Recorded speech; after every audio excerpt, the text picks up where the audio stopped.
Hello everyone, dlperrio here.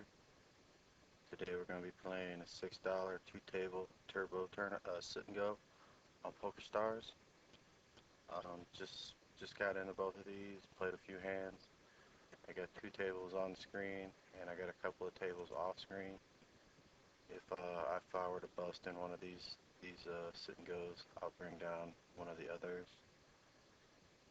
So with four of them going, hopefully we can get into some interesting spots and go deep and maybe possibly win one of these. I anticipate usually if you win one of these two table sit and goes, it's going to be about 45-50 minutes to do that. So that's what I'm planning on, just doing a 45-50 minute video today. I'm not going to be using my HUD today. I think at the lower stakes, it's not really that important to use the HUD. It certainly does help, but it's not mandatory. And if I get into any interesting spots on the other tables, I'll bring them down just to keep the video from getting too boring. So right now I'm in 5 of these, and the one thing I do notice is that this player here, Gurky Boy, is he's in 2 of the tournaments that I'm in, and I don't see anybody else that's in more than one of my tournaments. That's usually something that I look at. Usually if you have a certain player who's in, a couple of your sit and goes, it's usually a good indication that this is potentially, a sit and go grinder at this level and at this game. The thing I do is I don't look at the chat box when I'm playing. I usually click on the info box so I can keep a good idea of where I'm at in the tournament.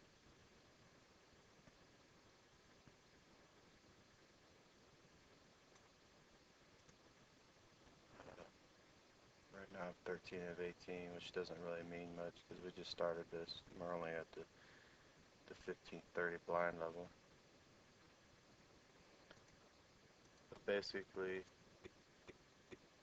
my early game strategy in these sit and goes is to just play tight, not to get too fancy, not to get out of line. Certainly, as the sit and go goes on and the blinds get larger, we will have to open our game up. But it's not something we need to do at this point in the tournament.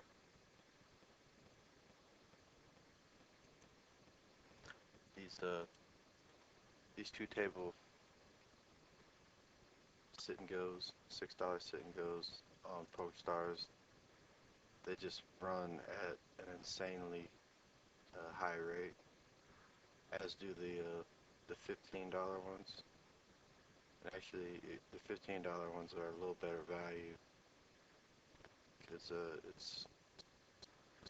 it's a $14 sit and go with $1 rake, and then the $6 sit and goes, it's a $6 sit and go with the 50-cent rake. So you're paying a lot less rake playing the 15s, but there's going to be probably more regulars, more grinders in the 15s.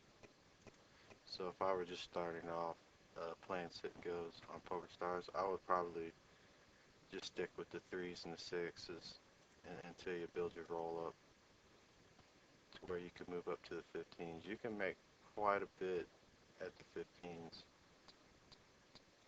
depending on how many tables you can play. Normally with the turbos, I can play anywhere from 12 to 16 of them at a time, and that's after years of practice and building up my speed in these. If I were just starting off, I would just play a couple at a time, somewhere between 2 and 4 at a time. And even for some people, that's too many. So I would just play. I would just play whatever you're comfortable playing. But for the video, I'm just playing 5 right now. Not too much going on right now. I got the king queen over here. If I'd been on the button, I probably would have bumped that up. But I just decided to call since it's early, the blinds are low, and I have the worst position of the 4 players. Plus, when a player limps under the gun, it's really pretty hard to get them off whatever they have. And some of the time, they're going to have really strong hands that they just limped in with, hoping to get raised. Let's see what he limped with. Yeah, zigostar. He limped under the gun with 10-9. Certainly, I'm not gonna say it's a terrible play. 10-9 suited is a pretty decent hand.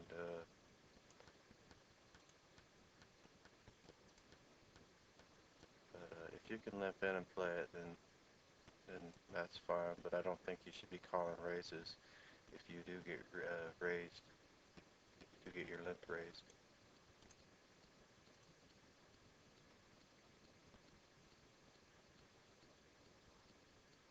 Decided to go with the shiny stars theme. Doesn't really look much different than the regular theme.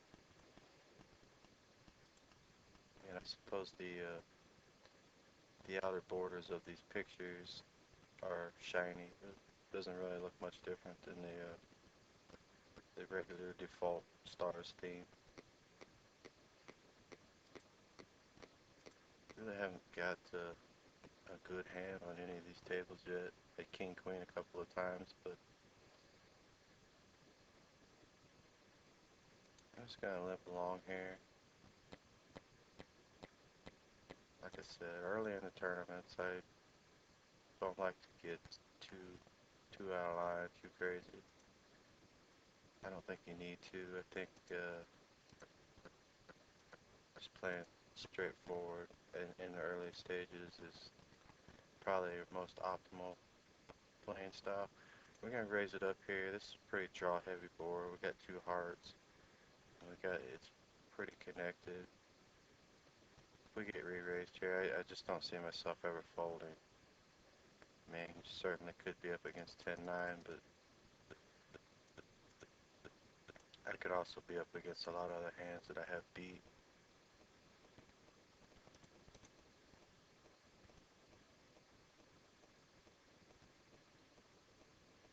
And we have to keep that, and we have to protect our hand.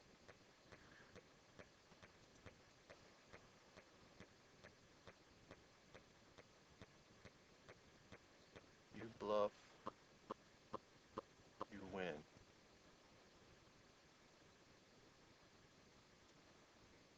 Bring down another table that I have up here.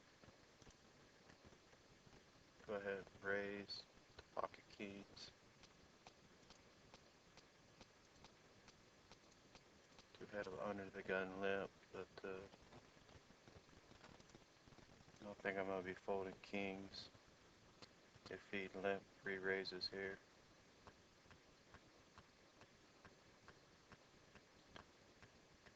Halfway decent flop. You have 2 spades and a couple of connected cards. I could definitely see one of my opponents having a good jack here. Maybe something like king jack.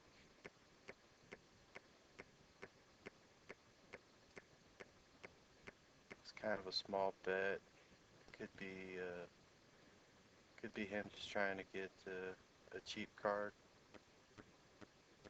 trying to control the size of the pot, trying to control the action because he has a drawing hand. I'd be really concerned if this guy moved all in, but I think I'd have to call because there's a lot of drawing draws that he could have that he would make that same move with. Let's see what